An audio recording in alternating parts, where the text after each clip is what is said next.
We're down here at the Peoria Civic Center at the 50th Annual NAACP Freedom Fund Banquet with Mark Thompson, the keynote speaker.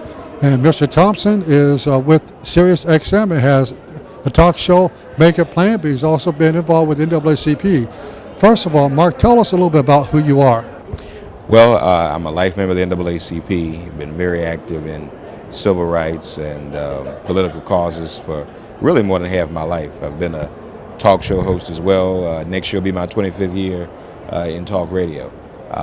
And I've probably been one of the only broadcasters to just about every year broadcast from the NAACP National Convention. So the NAACP is a big part of everything I do. Tell us how you first got into radio. Well, I went to school. I studied print journalism, but there was an opening at WOL-AM in Washington, D.C., which was owned by Kathy Hughes, which went on to become Radio 1. It was a very famous and landmark radio station in the black community. And one day I went there and got hired to do the news. And not too long after that, I started doing my own talk show and been doing it ever since. So it's not really the journalism I was trained for. I was trained to be a writer, but ended up being a broadcast journalist. And it has complemented my activism because I've always used my radio show to encourage people to be active, to stand up for causes, for social justice, and for civil rights. So it's worked out very, very well. Tell us about the radio show that you do now on Sirius XM, The Plain Truth. Yeah, Make It Plain. Actually, it's actually called Make It Plain. It is a political and human rights and breaking news talk show. We're on drive time every evening.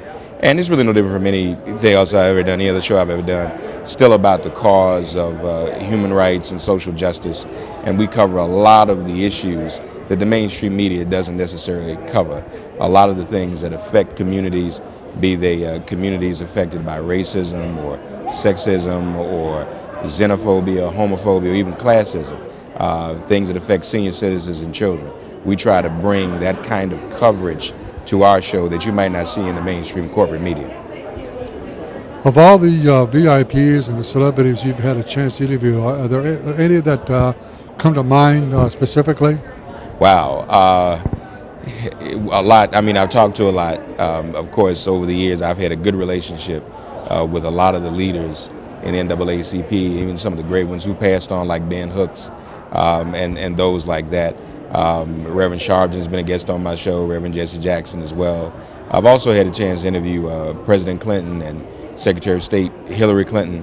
So those have been the kind of things that have been meaningful to me, and we've had great discussions, and it's really been a pleasure to have those kind of people come on my show to talk about issues that affect communities that they otherwise may not get an opportunity to talk about.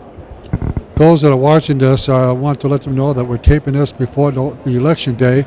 And so my next question to you is, no matter who wins the presidency, no matter which party ends up having control of Congress next year, what do you think in general, when January rolls around, what's going to be the main issue that what the presidential administration and Congress need to tackle? Well, I think they need to tackle the economy and getting people back to work. People really can't do all they need to do unless they can provide for their families. We really don't have much of a working class left. I should say much of a middle class. The middle class now has become more or less the working poor class. And that disproportionately affects African Americans and Latinos and women, single mothers and others. And so that needs to be addressed first and foremost. There are also issues that I know that are dear to the NAACP, like the prison industrial complex, felony disenfranchisement, those types of issues that we would hope the next administration would address as well. And finally, do you see any upward improvement in the African Americans as far as economy, jobs, housing, and so forth? Not as much as we would like. I think it's been challenging. In some respects, we may even be going backward, even though we have an African American president. There is a bit of history to support that. It seems whenever we have achieved something of great stature, then there are those who would attack the larger community even more and try to push us back. We've seen that with the voter ID issue throughout the past year, throughout this election season, which John Lewis has called, and I would agree, is a modern day version of a poll tax. We've seen all those types of things happen. So that kind of stuff sets us back. The reason the NAACP and organizations like it are so critical is that we keep freedom fighting alive. We don't give up. We shouldn't give up at all.